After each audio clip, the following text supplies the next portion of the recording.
Mari kita buka Alkitab kita di Kisah Para Rasul 3 ayat 1 sampai 10.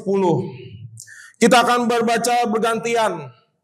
Kalau waktu di menara doa ada yang menyampaikan renungan gitu. Ada yang ulang tahunnya ganjil, baca yang ganjil. Yang ulang tahunnya genap, bacanya genap. Pasti di sini ada dong yang tanggal lahirnya ganjil dan genap. Waktu di menara doa. Iya, dari belasan yang ikut menara doa berapa hari yang lalu. Itu yang baca ganjil cuma saya sama Pak Herbin. Yang lainnya genap semua gitu, makanya kalah suaranya gitu. Ya, karena tanggal ulang tahun saya ganjil, saya akan baca ganjil. Ibu-ibu juga bantu saya baca yang ganjil. Ya.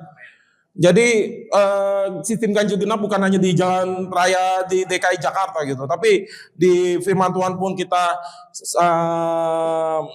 yang ulang tahun ganjil baca ganjil, yang genap bacanya genap. Oke, mari sama-sama Bapak Ibu yang baca yang ulang tahunnya ganjil, kita baca ya ayat pertama. Pada suatu hari menjelang waktu sembahyang, yaitu pukul 3 petang, naiklah Petrus dan Yohanes ke bait Allah yang genap sekarang. Di situ ada seorang laki-laki yang besar baiknya, sehingga ia harus ditusuk. Tiap hari orang itu diletakkan dengan bait Allah yang bernama Gerbang Indah untuk lintas dekat kepada orang yang masuk dalam bait Allah. Ketika orang itu melihat bahwa Petrus dan Yohanes hendak masuk ke bait Allah, ia meminta sedekah. Mereka melihat dia dan berkata, "Lihatlah kepada kami." Lalu orang itu menatap mereka dengan harapan akan mendapat sesuatu dari mereka. Tapi Petrus berkata, "Emas dan perak tidak ada padaku, tetapi apa yang mempunyai berikan kepadamu. Demi nama Yesus Kristus, orang Nazaret itu, berdoalah." Lalu ia memegang tangan kanan orang itu dan membantu dia berdiri. Seketika itu juga kuatlah kaki dan mata kaki orang itu. Ia melonjak berdiri lalu berjalan kemari dan mengikuti mereka ke dalam bait Allah, berjalan dan melompat-lompat serta memuji Allah. Seluruh rakyat itu melihat dia berjalan sambil memuji Allah. Sama-sama kita baca ganjil genap. Lalu mereka mengenal dia sebagai orang yang biasanya duduk meminta sedekah di gerbang indah bait Allah, sehingga mereka takjub dan tercengang tentang apa yang telah terjadi padanya. Ayat yang barusan kita baca ini, ya, ini merupakan suatu pekerjaan yang begitu luar biasa. Sewaktu mereka bersama-sama Yesus melayani dari kota ke kota, dari desa ke desa, yang melakukan tanda-tanda yang mujizat, tanda-tanda heran, dahsyat dan ajaib itu siapa? Waktu masih ada Tuhan Yesus, sebelum Yesus disalibkan. Iya, hanya Tuhan Yesus sendiri yang bisa melakukan tanda-tanda mujizat.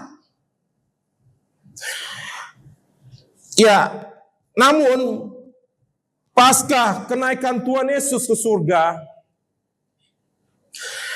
dan di Kisah Para Rasul 1 dan 2 gitu ya, di mana ya Roh Kudus tercurah dalam setiap hati para rasul yang disaksikan oleh banyak orang. Kalau kita baca di Kisah Para Rasul 2 ayat 1 sampai 13 itu ya, itu bagaimana mereka mengalami Roh Kudus benar-benar bekerja dalam kehidupan mereka.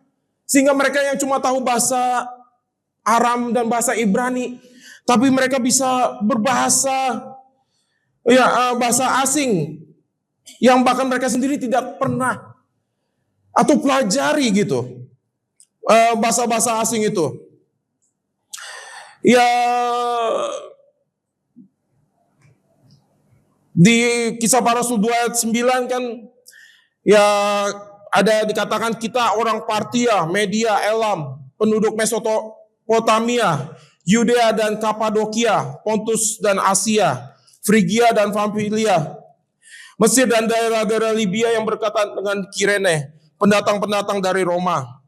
Jadi ini banyak bahasa-bahasa yang akhirnya ketika Roh Kudus tercurah dalam kehidupan mereka, mereka bisa berbahasa dalam bahasa-bahasa asing ini.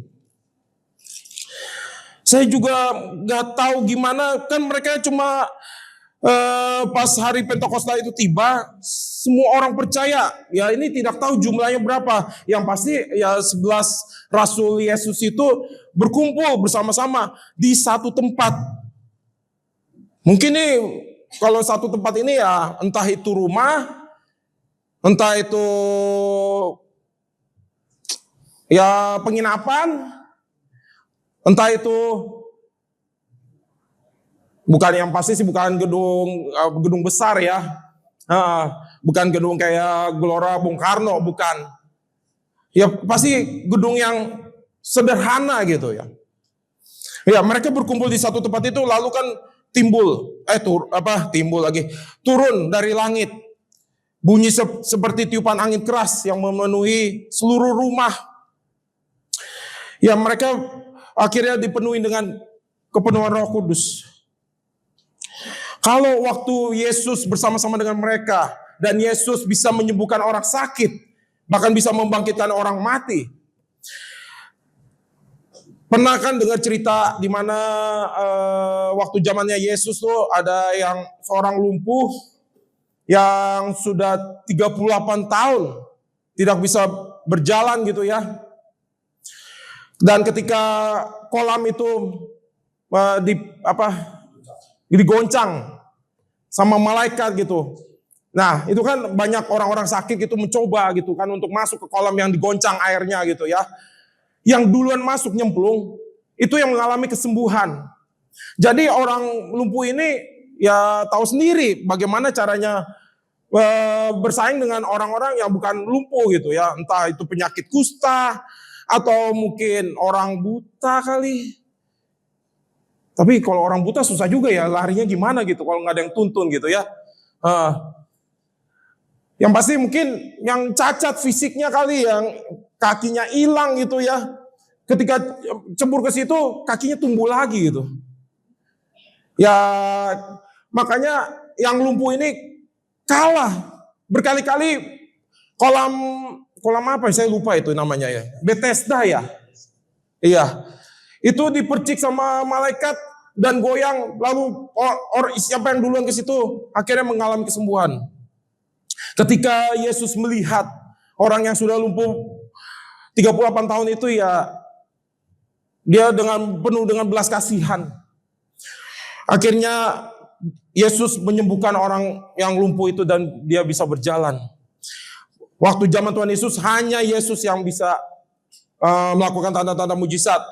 Dan ketika Yesus mengutus ke 72 murid, kalau nggak salah di kitab Lukas ya, ya Tuhan Yesus memberikan mereka rohnya gitu, sehingga ketika mereka diutus berdua gitu ya, dan ketika mereka kembali kepada Yesus, mereka melakukan tanda-tanda mujizat juga yang seperti yang Tuhan Yesus lakukan.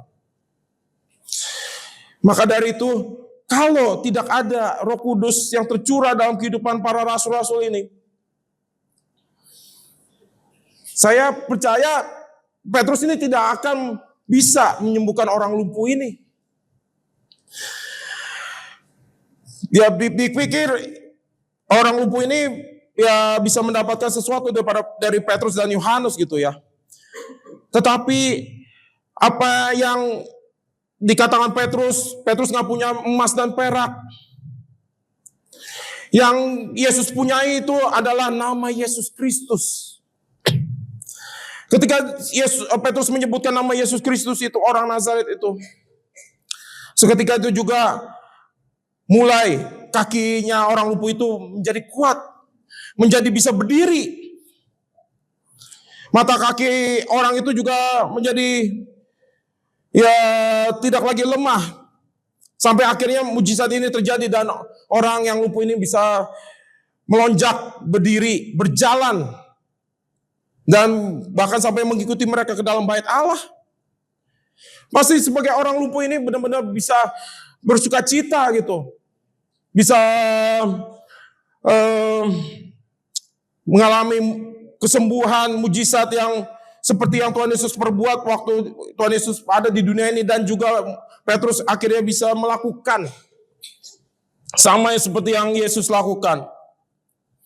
Sebenarnya kita juga punya kuasa dari Tuhan untuk sama melakukan seperti yang Petrus lakukan ini. Yang amin kok cuma sedikit. Berarti Bapak Ibu ini kenapa takut ya suruh amin? Kita harus menjadi orang percaya dalam Tuhan tuh harus percaya, yakin gitu. Masa ada amin, amin gitu kan? Kayak kok ikut Tuhan kayak masih ragu-ragu gitu ya. Kalau hatinya Bapak Ibu bisa dibedah sekalian ini, saya mau lihat, dibaca gitu kan, di terawang ini. Ini udah benar-benar mengalami pembaharuan hidup di dalam Tuhan, apa masih takut-takut gitu, mengalami perubahan di dalam Tuhan Yesus gitu. Ya, sore hari ini saya rindu sekali untuk membagikan kebenaran firman Tuhan yang saya beri judul mengalami kuasa pekerjaan Roh Kudus. Pekerjaan Roh Kudus itu bukan hanya dialami oleh Bapak Gembala, bukan hanya oleh pelayan-pelayan Tuhan, bukan hanya ya pendeta gitu, pengajar gitu, penginjil, tetapi pekerjaan Roh Kudus ini juga akan ada di dalam kehidupan setiap jemaat Tuhan. Sama seperti yang Petrus ini lakukan. Saya rindu sekali supaya jemaat Tuhan di tempat ini juga bisa mengalami gitu. Alasan penting mengapa kita orang beriman itu harus mengalami pekerjaan Roh Kudus ini dalam kehidupan orang percaya. Yang pertama, pekerjaan Roh Kudus itu bertujuan untuk memberi karunia. Memberi karunia di dalam 1 Korintus 12 ayat 7 sampai 8.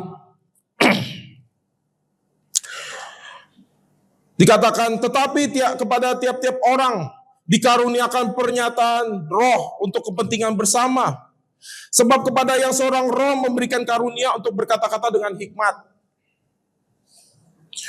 Dan kepada yang lain roh yang sama diberikan, yang sama memberikan karunia berkata-kata dengan pengetahuan. Kadang kita perlu ya tuntunan dan pimpinan Roh Kudus ini supaya kita tahu gitu, karunia apa yang ada di dalam diri kita. Karena karunia-karunia rohani yang diberikan kepada kita ini supaya bertujuan untuk menjalankan fungsi sebagai tubuh Kristus di dunia ini. Jadi ya, baik itu dari Bapak Gembala, ya pimpinan rohani, pelayan-pelayan Tuhan di sini, baik itu pendoa, pemain musik, WL singer gitu ya, penerima tamu, multimedia, soundman, pendoa-pendoa syafaat, semua ini adalah bagian dari tubuh Kristus. Kalau kita tidak bisa saling menguatkan, saling mengingatkan satu sama yang lain, tubuh Kristus itu akan menjadi lemah dan tidak akan memiliki dampaknya. Gereja berdiri tempat ini harus punya goal yang tepat. Gereja ada di Ciledug ini bertujuan supaya orang-orang yang belum kenal Kristus ketika mereka datang ke tempat ini mereka menjadi percaya. Maka dari itu terlebih dahulu kita harus menunjukkan bahwa hidup kita ini ada Kristus dalam diri kita. Jangan sampai ada hal-hal lain yang menghalang untuk Kristus menjadi prioritas dalam kehidupan kita. Jangan sampai Facebook, WhatsApp, apalagi TikToker. Iya, semua itu bisa menjadi baik itu penghalang maupun juga dewa dalam kehidupan orang percaya. Maka dari itu ketika memulai hari kita di hari yang baru, harusnya kita terlebih dahulu untuk membangun komunikasi dengan Tuhan. Ketika anak-anak Tuhan di tempat ini sudah membangun komunikasi dengan Tuhan, memulai hari baru dengan mendengarkan suara Tuhan, lewat firman-Nya, lewat doa-doa yang kita naikkan kepada Tuhan, kita akan sama-sama bertumbuh dengan baik. Saya tuh tekankan kepada siapapun nih di gereja ini yang sudah melayani. Melayanilah dengan tulus. Mungkin gereja belum bisa memberikan sesuatu yang luar biasa bagi pelayan-pelayan Tuhan di tempat ini. Tapi saya ingin katakan bahwa ketika kita melayani dengan tulus, Tuhan akan memberikan yang terbaik. Yang tidak pernah kita pikirkan. Mungkin yang masih single, siapa tahu bisa dikasih jodoh gitu, yang terbaik gitu kan. Nah, kenapa yang tepuk tangan yang udah punya cucu gitu kan? Iya. Harus yang tepuk tangan tuh yang masih single dan available gitu ya. Iya, yang masih ya jomblo dan membutuhkan pasangan hidup. Ya ketika melayani Tuhan pasti Tuhan berikan yang terbaik. Iya, jodoh yang terbaik. Kalaupun putus cinta, pasti Tuhan hibur sehingga nggak patah hati dan pasti akan dapat yang lebih baik lagi gitu kan. Ya contohnya saya lah gitu kan. Ngapain saya cerita lagi gitu? Pasti jemaat di sini udah tahu pengalaman hidup saya kayak gimana, gitu kan. Cari jodoh susah, dikenali sana sini nggak dapet, nggak cocok gitu kan. Banyak sih yang mau sama saya gitu, tapi banyak yang saya singkirkan gitu kan. Iya, entah ya karena saya nggak suka atau yang saya suka dia yang singkirkan saya gitu kan. Nah, akhirnya kan dapet yang terbaik gitu kan. Makanya orang tua di sini yang anak-anaknya masih sekolah yang benar. Nah, harus diarahkan, jangan sampai anak-anak udah mikirnya pacar. Iya, mikirnya biar statusnya berubah dari jomblo jadi laku. Iya. Ya nggak ada salahnya, memang benar kan kalau anak kita harusnya masih sekolah ya sekolah lah yang benar gitu. Iya. Kalau opung ya harus kasih tahu cucunya gitu biar sekolahnya yang benar. Karena banyak yang udah pacaran muda-muda, ya sekolahnya nggak beres gitu kan, berantakan gitu kan. Apalagi udah berbadan dua gitu kan. Iya, banyak kasus-kasus kan banyak. Iya, mau SD mau SMP kan banyak gitu yang punya ya anak perempuan kan yang paling dirugikan gitu. Yang ngasih, yang donorin dia punya itu kan nggak mau bertanggung jawab. Iya, malu gitu kan. Ya orang tuanya juga ikut malu kalau ketahuan gitu. Makanya di dunia yang serba modern ini harus hati-hati nih anak-anak kita ini, cucu-cucu kita ini yang udah mulai remaja itu harus diberitahu, jangan sampai salah pergaulan, salah cari pacar gitu. Pacar nanti kalau udah kuliah, udah mau lulus, ya nilainya udah bagus gitu ya, baru tuh melangkah, carilah yang bisa dikeker gitu kan. Ya, yang bisa jadi mangsa gitu. Jangan sampai baru bocah ingusan gitu masih naik turun gitu kan, udah pacaran gitu kan. Ya makanya kita pentingnya mengalami pekerjaan Roh Kudus itu supaya kita dipenuhi dengan hikmat dan karunia untuk mengarahkan baik itu anak-anak kita ataupun juga pasangan kita gitu kan. Kalau pasangan kita udah mulai ngawur nih, udah mulai error nih, ya mungkin rumah tangganya udah mulai dulunya panas, sekarang udah mulai meredup gitu, hotnya gitu ya. Itu udah harus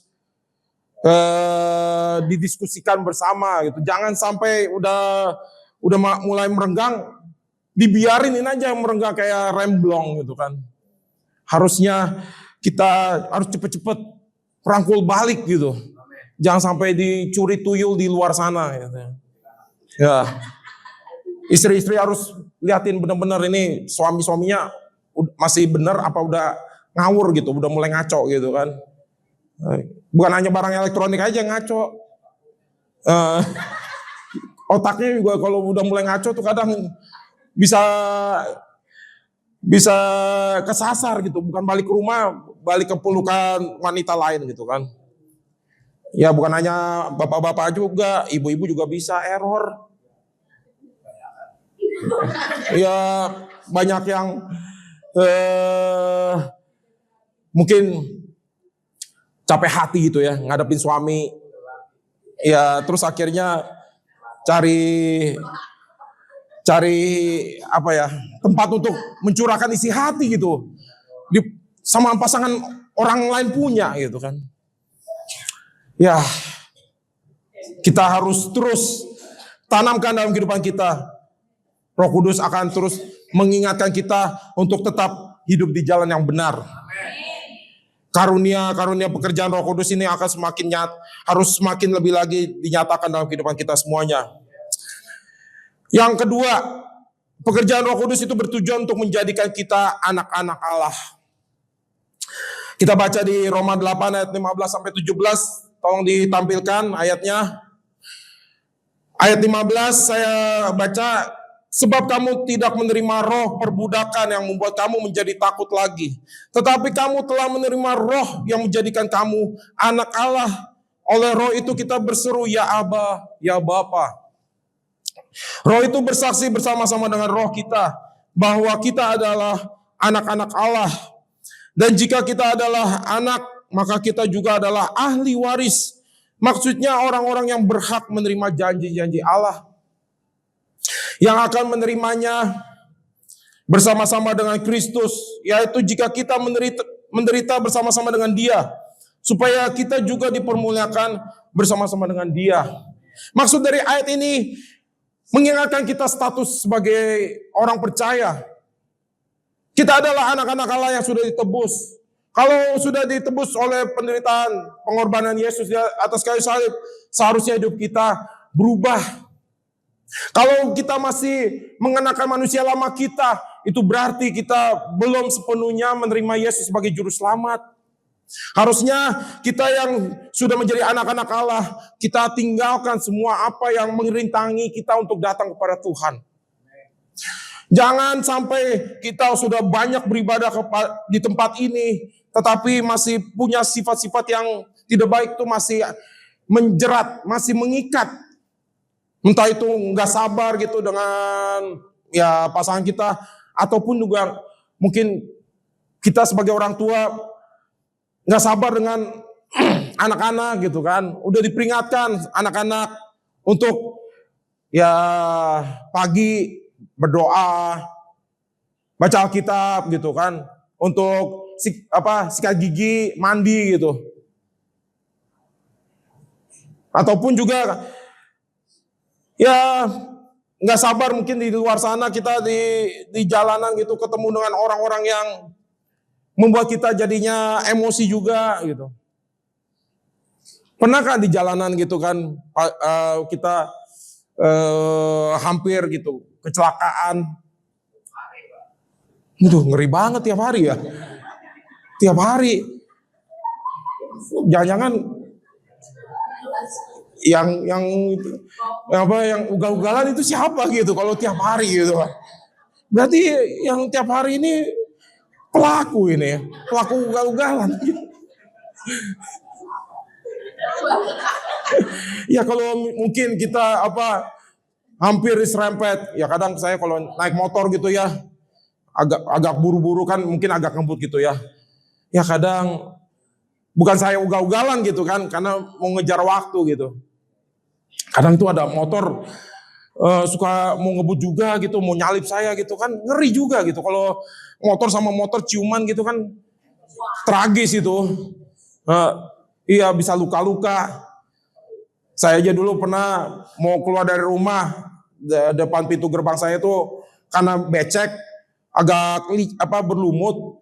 saya lewatin, itu aja jatuh gitu kan. Jatuh kena dengkul saya gitu. Aduh sakit loh. Itu baru jatuh di rumah ya.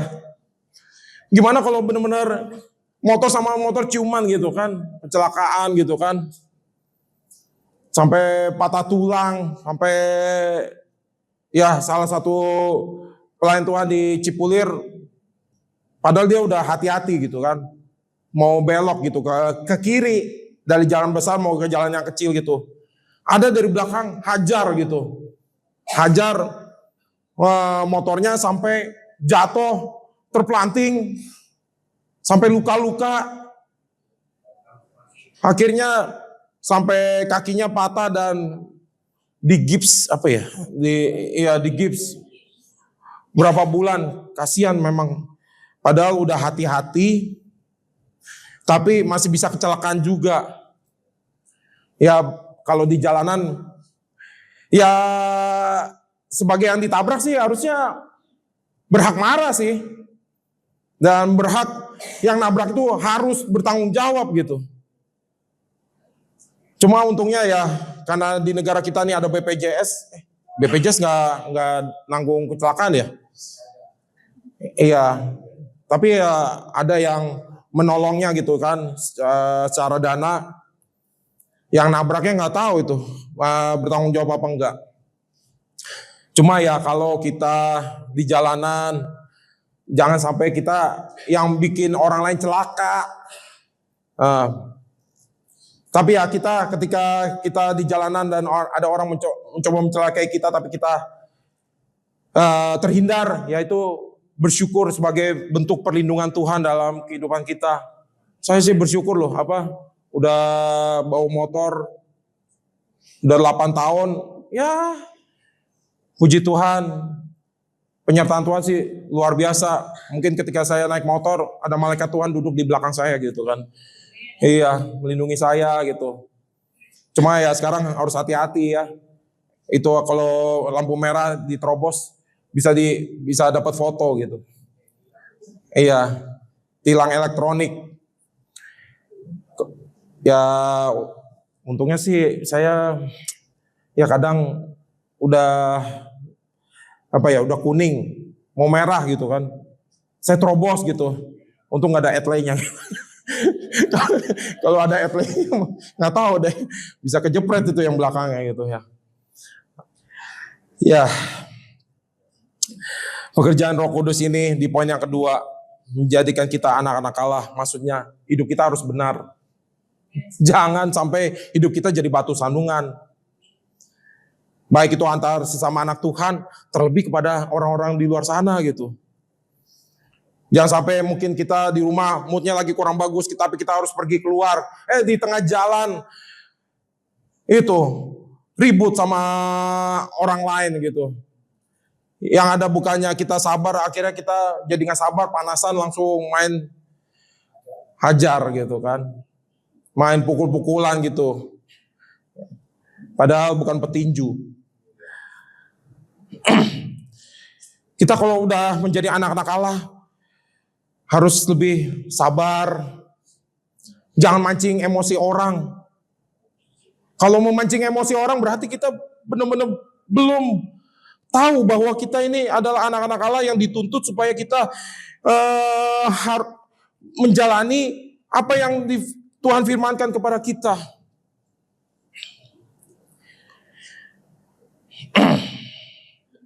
Kita lanjut di poin yang ketiga. Pekerjaan Roh Kudus bertujuan untuk menjadi meterai dan jaminan bagi orang percaya. Tolong dibuka Efesus 1 ayat 13 sampai 14. Efesus 1 ayat 13 sampai 14 dikatakan di dalam Dia kamu juga, karena kamu telah mendengar firman kebenaran, yaitu Injil keselamatanmu. Di dalam Dia kamu juga ketika kamu percaya dimeteraikan oleh Roh Kudus yang dijanjikannya itu. Dan Roh Kudus itu adalah jaminan bagian kita sampai kita memperoleh seluruhnya, yaitu penebusan yang menjadikan kita milik Allah untuk memuji kemuliaannya.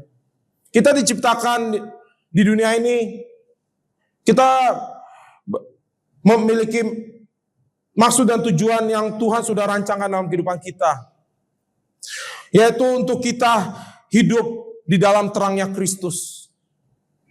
Kalau sudah hidup di dalam terangnya Kristus, pasti kita akan menghasilkan buah-buah yang baik yang kita bisa tunjukkan kepada siapapun. Entah itu orang-orang yang dekat dengan kita, maupun juga orang-orang yang tidak suka dengan kehadiran kita. Tujuannya ketika kita sudah menjadi anak-anak yang hidup di dalam terang, biarlah terang Kristus itu harus kita tunjukkan bahwa jalan satu-satunya kebenaran dan hidup untuk sampai kepada Bapa di surga itu hanya melalui Kristus.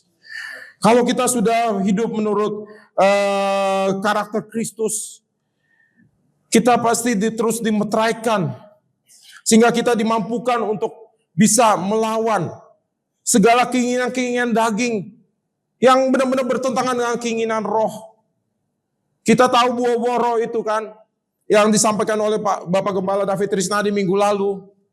Ada kasih, damai sejahtera, sukacita, kesabaran, kemurahan, kebaikan, kesetiaan, bahkan sampai penguasaan diri. Kalau kita masih belum memiliki semuanya ini, berarti hidup kita belum lengkap. Kita harus belajar untuk melakukan buah-buah roh ini. Tujuannya apa? Untuk melakukan keinginan-keinginan daging yang masih aja mempengaruhi hidup kita. Kita masih hidup di dunia ini kan, kita masih hidup dalam tubuh jasmani ini akan terus mencoba membuat kita terseret dalam keinginan untuk mencari kenikmatan di dunia ini. Sedangkan Tuhan sudah mengajarkan kita untuk terus semakin hari semakin menginginkan keinginan surgawi. Karena kesibukan kita, pekerjaan kita, urusan rumah tangga kita, urusan dengan anak kita, sehingga kita menjadi lupa untuk memikirkan perkara-perkara surgawi. Memang kita udah rajin ibadah, rajin ke menara doa, rajin melakukan firman Tuhan. Tetapi saya terus mengingatkan supaya kita lebih lagi mengingat perkara-perkara surgawi. Karena hidup di dunia ini sementara. Sedangkan kehidupan di balik kematian itu adalah bersifat kekal. Sekarang ini banyak gereja-gereja, khususnya pendeta-pendeta hamba-hamba Tuhan itu, gembala-gembala, jarang untuk memberitakan firman Tuhan. Berhubungan dengan kehidupan di balik kematian. Saya ditegur oleh suatu cuplikan video, entah di Facebook apa di YouTube gitu, yang mengatakan bahwa gereja zaman now ini sudah mengatakan firman Tuhan yang enak didengar telinga. Ya, sekarang ini ada teologi-teologi yang kelihatannya dikemas sebagai teologi Kristen yang kelihatannya benar, tapi kenyataannya itu bisa saja membuat orang-orang Kristen yang mendengarnya itu bisa kehilangan passion, kerinduan untuk dekat dengan Tuhan. Banyak pengkhotbah-pengkhotbah yang mengkhotbahkan firman Tuhan yang seputar berkat, seputar mujizat. Nggak ada salahnya sih memang berkat dan mujizat itu. Tetapi kita seharusnya diingatkan untuk lebih lagi mengejar Yesus sebagai sang pemberi berkat. Jangan sampai ketika kita belum datang pertolongan dari Tuhan, berkat dari Tuhan, doa-doa kita masih belum dijawab sama Tuhan, kita menjadi mudah lemah dan kehilangan pengharapan. Masih sama saya Bapak Ibu ya. Ya kadang sulitnya menjadi pengkhotbah ya begitu. Melihat kalau ada domba-dombanya susah fokus kepada gembala, berarti belum berhasil menjadi pengkhotbah gitu. Iya. Ya saya rindu sekali jemaat di sini tuh bisa punya fokus pada Tuhan. Kita tidak tahu akhir hidup kita di mana. Saya tahun ini bentar lagi berumur 46 tahun. Kalau saya kilas balik, suka dan duka yang saya alami, senang, sedih, manis dan pahitnya hidup ini, ya belum sebanyak Pak Guntur atau Pak Ringo gitu ya. Kalau Pak Guntur, Pak Ringo ini udah makan asam, garam, pahit, manis semua udah gado-gado, nona-nona gitu. Nano-nano, salah nona-nona ya. Iya, udah semuanya udah dicicipin lebih banyak daripada saya gitu ya. Tapi saya mengingat kalau mendadak jantung saya berhenti berdetak gitu, alias koit.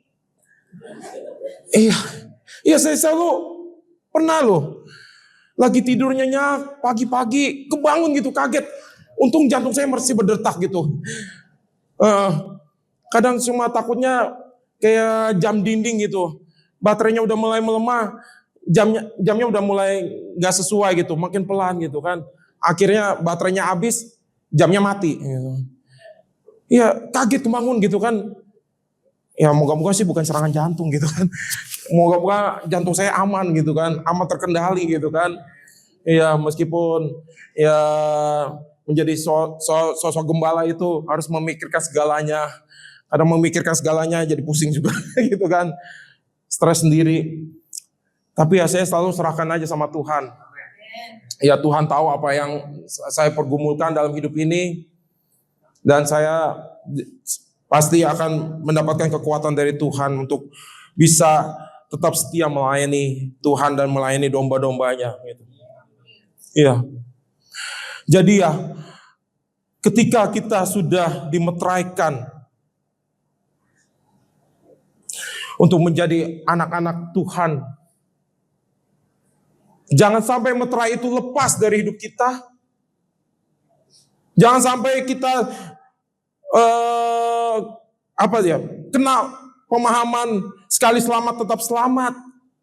Ya kalau sekali selamat tetap selamat ya berarti sesuka hati aja bikin dosa lagi. Nanti tinggal berdoa aja minta ampun sama Tuhan.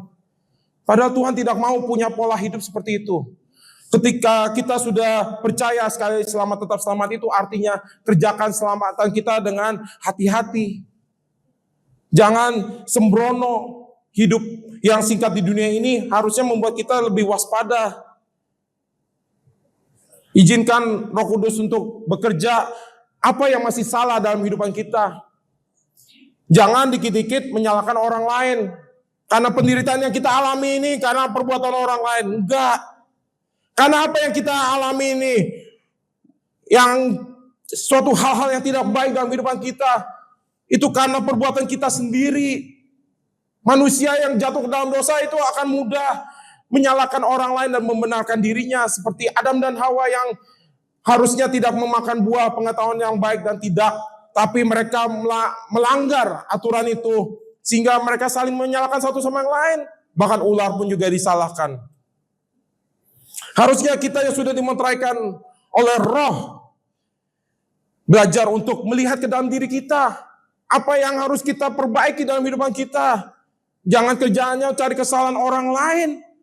Jangan udah cari kesalahan orang lain, kita yang banyak kesalahannya nggak bisa dikoreksi, diperbaiki sama orang lain. Ya, saya bersyukur di sini ada banyak orang-orang yang membentuk hidup saya sehingga saya semakin lebih lagi mudah untuk bisa menerima masukan-masukan, nasihat-nasihat yang bijak yang bisa membentuk karakter saya semakin lebih lagi dewasa di dalam Tuhan. Baik itu pendoa-pendoa, tim penggembalaan, maupun juga pelayan-pelayan yang lain kasih masukan saya sehingga saya benar-benar dipenuhi dengan hikmat. Tuhan bisa pakai siapapun untuk menasihati saya, bahkan menegur saya secara pribadi. Dan saya akhirnya bersyukur, iya Tuhan, benar juga masih banyak yang kekurangan-kekurangan dalam diri saya hingga ya Tuhan mengizinkan orang lain untuk menegur saya. Memang teguran tidak enak, tapi dengan teguran itulah kita bisa hidup benar dan berkenan di hati Tuhan. Dan poin yang terakhir, pekerjaan Roh Kudus bertujuan memberikan kepada kita hikmat dan wahyu. Efesus 1 ayat 17 sampai 18.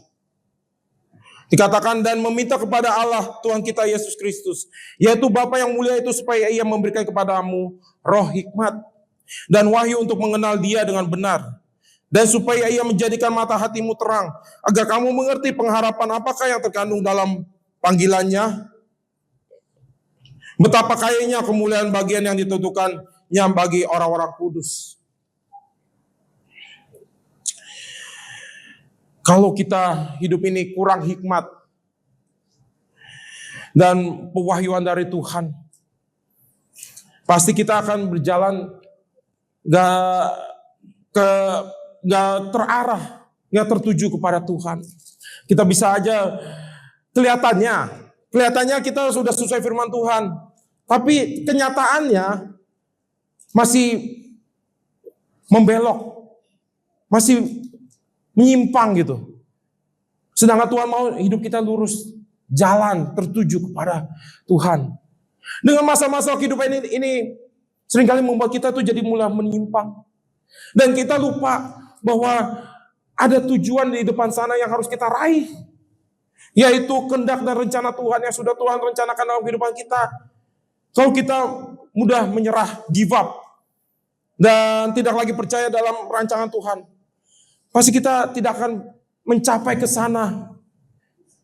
Dunia ini akan terus merancangkan hal-hal yang tidak baik bagi kehidupan kita, tapi Tuhan selalu punya rancangan yang terbaik bagi kehidupan kita.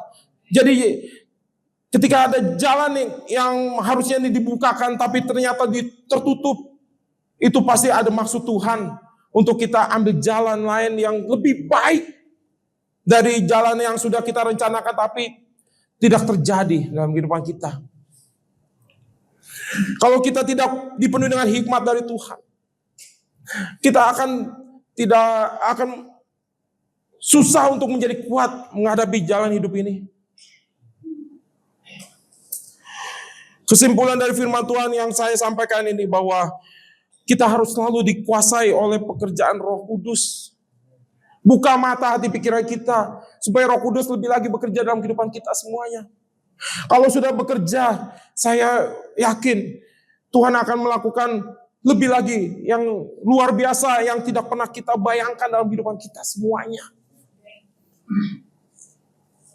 Marilah terus kita menjadi pelaku-pelaku firman. Jangan pernah bersandar pada hikmat dan pengertian kita sendiri, tetapi andalkan hikmat dan pengertian dari Tuhan. Dan disitulah kita akan terus menjadi umat yang berkemenangan. Lakukanlah firman Tuhan ini dan terus alamilah pekerjaan Roh Kudus yang terus bertujuan untuk memberikan kita karunia, yang terus menjadikan kita anak-anak Allah.